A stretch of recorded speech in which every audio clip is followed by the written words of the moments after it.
Siapa di kalangan kamu yang tengok kemungkaran, hendaklah dia ubah dengan tangannya, dengan kuasa yang ada pada dia.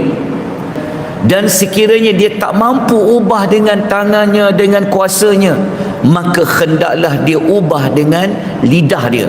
Kalau tak mampu nak cakap pun tak mampu ni, tak berani nak cakap ni, maka hendaklah dia ubah maksiat itu dengan hatinya. Lemah iman sampai tak berani nak tegur. Takut lagi orang kata apa, orang cerca apa, orang keji apa. Tak apa, surah Nuh ini kita akan jadikan Nabi Allah ini sebagai figura, ikon kita dalam berdakwah. Semua Rasul mereka mengikuti apa yang dilakukan oleh Nabi Allah Nuh alaihi salatu wassalam. Nak dakwah ni hati kena kental. Itulah selemah-lemah iman.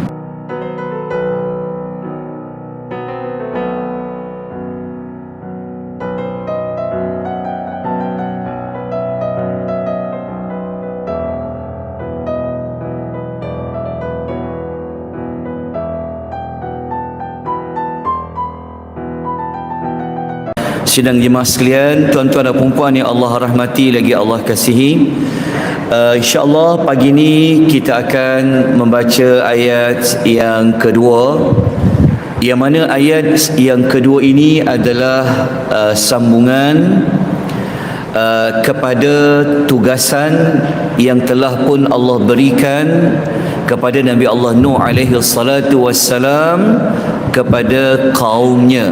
Maka apakah yang dilakukan oleh Nabi Allah Nuh alaihi salatu wassalam? InsyaAllah kita akan temukan pada ayat yang kedua, dan kita akan cuba memasuki pada ayat yang ketiga. A'udzu billahi minasy syaithanir rajim. Qala ya qaumi inni lakum nadhirum mubin. Terjemahan ayat qala, dia berkata, dia adalah merujuk kepada Nabi Allah Nuh alaihi salatu wassalam.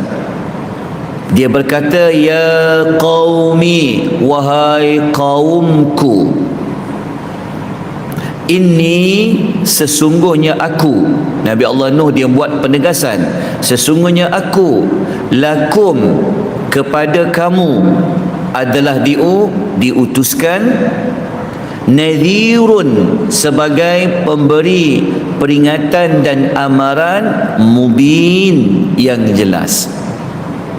So ayat ini kita menemukan bahawa Nabi Allah Nuh alaihi salatu wassalam telah bersemuka dengan kaumnya, dan Nabi Allah Nuh telah pun memberikan amaran, menakut-nakutkan mereka disebabkan mereka telah melakukan penyembahan patung-patung seperti yang telah pun kita ulas pada hari yang sebelumnya.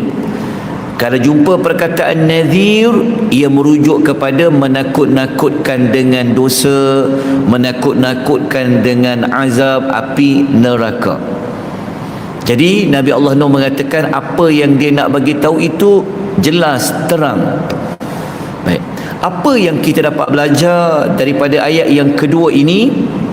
Pengajaran yang pertama, jelas kepada kita bahawa Nabi Allah Nuh telah pun menunaikan tugas yang telah diberikan oleh Allah kepada Nabi Allah Nuh. Kita pelajari pada hari yang semalam, umat Nabi Allah Nuh nanti di hari akhirat, mereka telah berbohong kepada Allah, mengatakan bahawa Nabi Allah Nuh ini tidak pernah memberikan peringatan kepada mereka. Sedangkan ayat yang kedua surah Nuh jelas menunjukkan kepada kita Nuh telah pun menunaikan tanggungjawabnya yang mana Allah telah utuskan kepada kaumnya. Pelajaran yang kedua, tugas utama Nabi Allah Nuh adalah sebagai nazir, memberikan amaran, menakut-nakutkan mereka.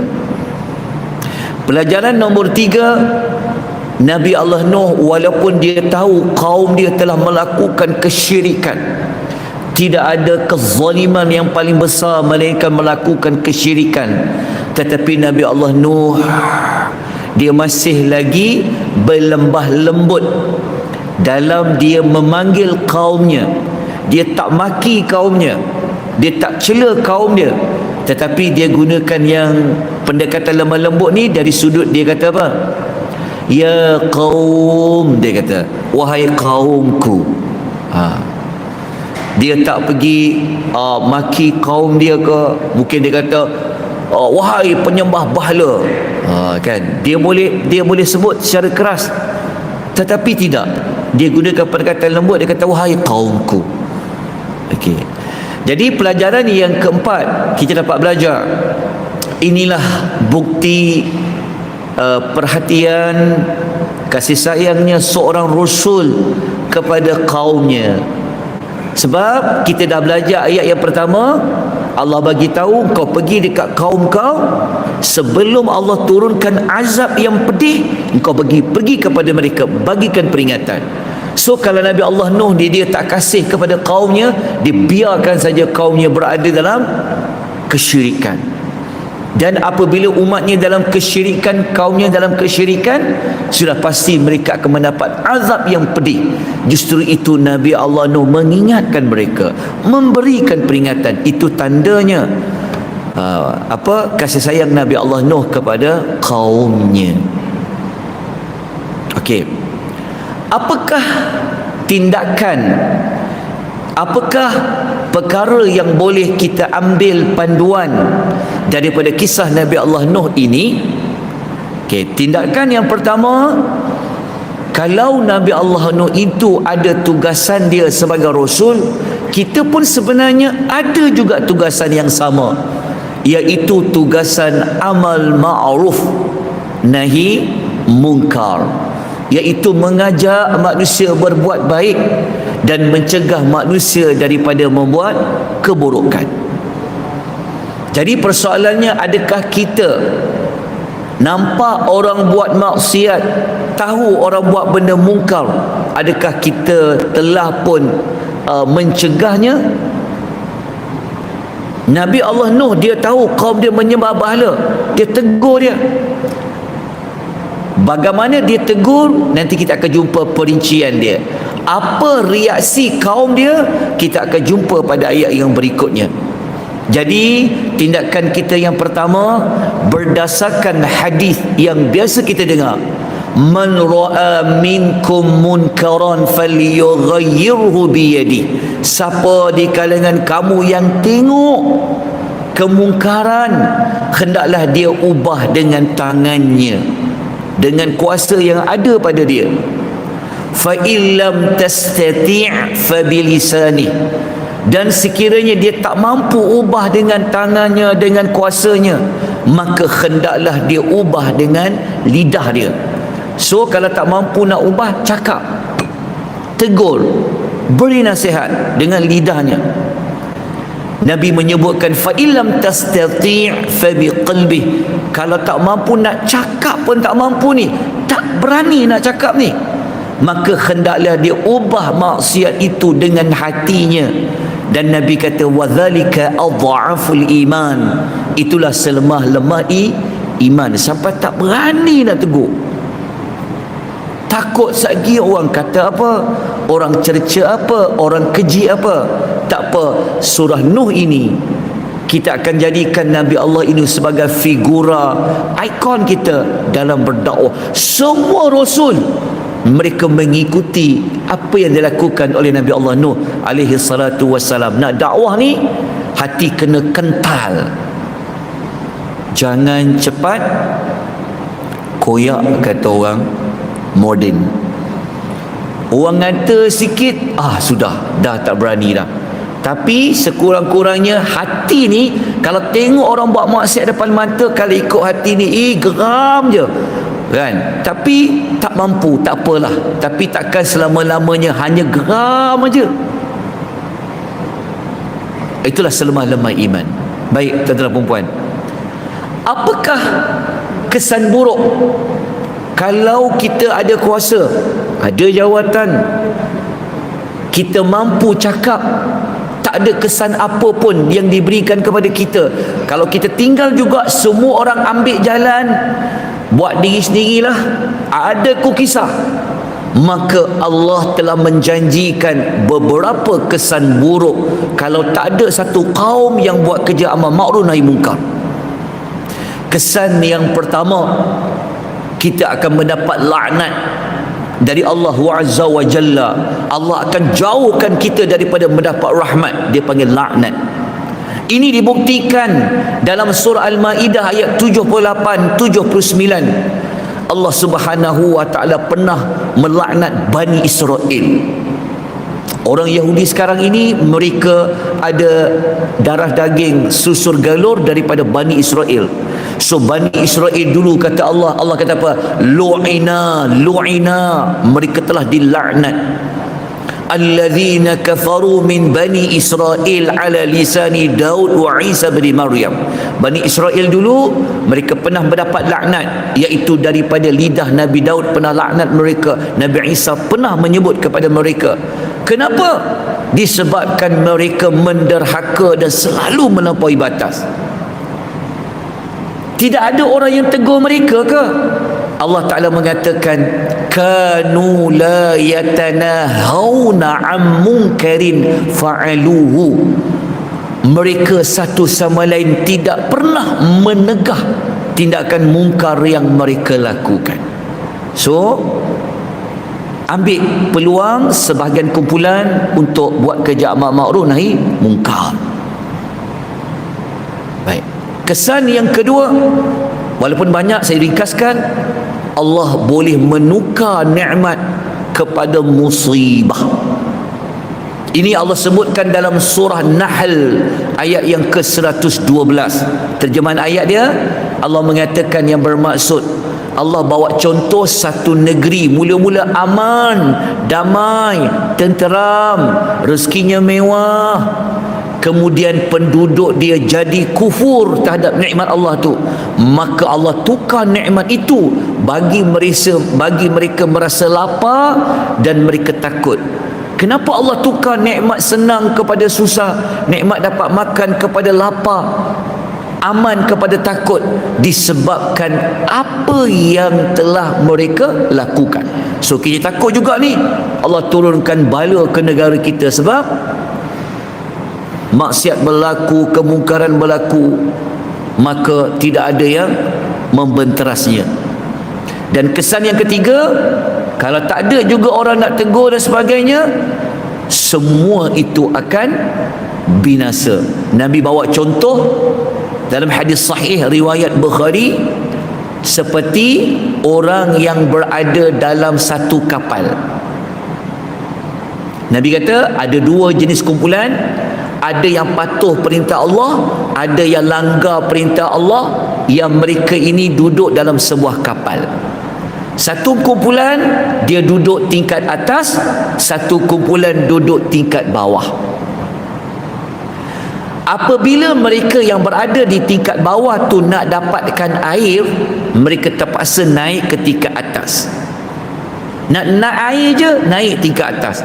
Lalu orang yang duduk tingkat bawah tu kata apa? Susah kita ni, nak ambil air kena naik atas, nak ambil air naik atas. Apa kata? Kita lubang ke je lah kat bawah ni, betul tak? Supaya tak payah nak naik atas. So orang yang tingkat atas tu, dia kena halang tak orang tu? Kalau dia tak halang, biarlah, kesian dekat dia orang naik atas je, biar dia lubang. Kalau dia tak tegur, Nabi kata sekiranya mereka yang berada di atas, biarkan mereka yang di bawah buat cadangan itu, maka yang dekat atas tu sekali akan tenggelam. Nabi buat satu perumpamaan riwayat Bukhari. Okey, kesan yang keempat ni saya ambil terakhirlah sebab kita ringkaskan waktu. Yang keempat, kita bimbang, banyak doa yang kita minta kepada Allah, Allah tolak. Umat ni doa, Allah tolak. Rakyat doa kepada Allah, Allah tolak. Allah tak kabulkan. Sebab apa? Ini di antara sebabnya Nabi SAW menyebutkan, demi Tuhan yang diriku berada di tangannya, maknanya dalam kekuasaan Allah, hendaklah kamu menyuruh kepada yang baik dan mencegah yang mungkar. Kalau kamu tak nak buat dua kerja itu, hampir-hampir Allah menurunkan siksanya kepada kamu. Allah kata, kalau kamu tak nak buat kerja tu, kamu seperti sudah ada lampu hijau, Allah nak turunkan azab kepada kamu. Kemudian kamu doa kepada Allah, namun doa kamu itu tidak dikabulkan. Kalaulah Nabi Allah Nuh tu biar umat dia macam tu, habis. Baik, tuan-tuan dan puan, tindakan yang kedua, selain daripada yang pertama tadi tu, kita ambillah tirulah Nabi Allah Nuh, berlemah lembut kepada pihak yang diberikan peringatan. Jangan dimaki, tahu tak? Jangan dikutuk, lemah lembut. Okey, ini tindakan yang kedua ni berdasarkan satu ayat Quran yang kita selalu dengar ayat dia dalam surah Nahl. Allah menyebutkan apa? Ud'u ila rabbika ila sabili rabbika bil hikmati wal mau'izatil hasanah. Serulah mereka ke jalan Tuhanmu dengan hikmah dan pengajaran yang baik. Kalau kita nak ambil contoh lain, ambil kisah Musa jumpa Fir'aun. Ada tak Musa maki Fir'aun tu? Ada tak dia kata, hoi zalim? Dia kata, kan? Tapi Nabi Musa cakap dalam keadaan yang lembut kepada Fir'aun. Okey, tindakan kita yang ketiga, kalau bagi peringatan terang jelas, tak boleh ni, ini haram, azabnya neraka, dosa. Jangan macam atas angin je, tak. Salah, dosa. Okey, neraka lah, kena ugut mereka macam tu. Okey, nombor 3, kita masuk satu lagi ayat, ada 4 minit lagi, 3 minit setengah lagi. Kita masuk kepada ayat ketiga, an'abudullah wattaquh wa ati'un. Okey, ayat yang ketiga ini kita sudah lebih lagi memperincikan apakah yang Nabi Allah Nuh ini pesan kepada kaumnya. Bukan sekadar dia kata, aku ni Tuhan utus untuk mengingatkan kamu. Lepas tu Nabi Allah Nuh sebut lagi, kamu semua ni wahai kaumku, ani'budullah, sembahlah Allah. Yang kedua, wattaquhu, bertakwalah kepadanya. Bertakwalah kepadanya maksudnya apa? Suruh mereka ada perasaan takut kepada azab. Seolah-olah bahasa mudahnya kita kata, takutlah kepada azab Allah, takut kepada kemurkaan Allah. Buatlah apa yang Allah suruh, tinggallah apa yang Allah larang. Itulah bertakwa. Lepas tu Nabi Nuh ni kata apa? Wa ati'un, hampa dengarlah cakap aku ni, taatlah kepada aku, kata Nabi Allah Nuh. Okay. Ketiga-tiga maklumat ini Nabi Allah Nuh sampai kepada kaumnya dengan jelas, terang. Okay. Kalau nak tengok ayat lain, saya ada nukilkanlah. Contohnya dalam surah Al-A'raf ayat nombor 59 ada. Sama juga Nabi Nuh kata, ya qaum'i'budullaha ma lakum min ilahin ghairuh. Nabi kata, sembahlah kamu akan Allah, tidak ada Tuhan bagi kamu selain daripadanya. Kalau baca dalam surah Asy-Syu'ara ayat 15 sampai 18, Nabi Nuh pesan juga. Dia kata, ala tattaqun, mengapa apa ni tak takut ke kepada azab Allah? Nuh cakap. Lepas tu Nuh kata apa? Inni lakum rasulun amin, aku ni utusan Allah, aku bawa amanah dari Tuhan. Fattaqullaha wa ati'un, takutlah kamu kemurkaan Allah dan taatlah perintah aku. Kita boleh jumpa juga maklumat ini dalam surah Al-A'raf ayat nombor 59, dan kita boleh jumpa dalam surah Hud ayat 25 hingga ayat nombor 26. Ni saya telah katakan sebelum ini, Setiap ayat kita cuba cari ayat-ayat lain dalam surah-surah yang lain. Saya kemukakan ayat ini, ayat-ayat lain yang menunjukkan tuan-tuan, puan dan puan bahawa bukan satu tempat sahaja Nabi Nuh ingatkan kaumnya dalam beberapa surah yang lain. Baik, so ada 3 perintah tadi ya. Esakan Allah, tidak ada Tuhan lain melainkan Allah. Yang kedua, takut kepada azab Allah, tapi kena buat sesuatu lah. Kan kena buat apa Rasul, tinggal Allah, lepas tu dengar cakap Rasul. Baik, apa pelajaran kita dapat belajar? Nombor 1, kita dapat belajar dekat pelajaran ini menyuruh orang lain mengesakan Allah seperti mana Nabi Nuh buat ini merupakan perkara yang paling penting dalam dakwah. Kalau tuan-tuan nak suruh manusia, yang paling utama prioritinya tentang tauhid. Bab fiqah, bab-bab amal yang lain tu kena ditegur juga, tapi paling utama adalah dari sudut akidahnya, kepercayaan dia, keesaan kepada Allah. Tu nombor 1. Sebab tu kalau kita baca ayat Quran ya, contohnya suratul Nahl ayat 36, Allah beritahu tidak ada mana-mana Rasul, kalau Allah hantar Rasul itu kepada umatnya, semua Rasul itu Allah telah perintahkan mesti cakap kepada kaummu, umatmu, ani'budullaha wajtanibut taghut. Allah kata, hendaklah kamu wahai para Rasul pergi kepada umat-umat kaum-kaummu, cakap kepada mereka sembahlah Allah, jauhi taghut. Dan tuan-tuan, pelajaran nombor 2 kita dapat belajar taat kepada Rasul itu adalah satu kewajipan bagi kaum itu. Kalau kita kena taat kepada Nabi Muhammad, kaum Nabi Nuh kena taat kepada Nabi Nuh. Sebab dalam ayat Quran lain suratul Nisa memang Allah dia sebut, wa ma arsalna mir rasulin illa liyuta'a bi idznillah. Kami tidak utuskan mana-mana rasul melainkan supaya dia ditaati. Apa tindakan selepas tadabbur? Masa kita dah tamat. Saya tak sempat nak ulas tentang tindakan sebab agak sedikit panjang. Saya akan ulas kembali ayat nombor 3 hari yang berikutnya. Lepas tu kita sambung beberapa maklumat yang lain. Ya, saya kena amanah dengan waktu. InsyaAllah. Aqulu qouli hadza wa astaghfirullahal azim.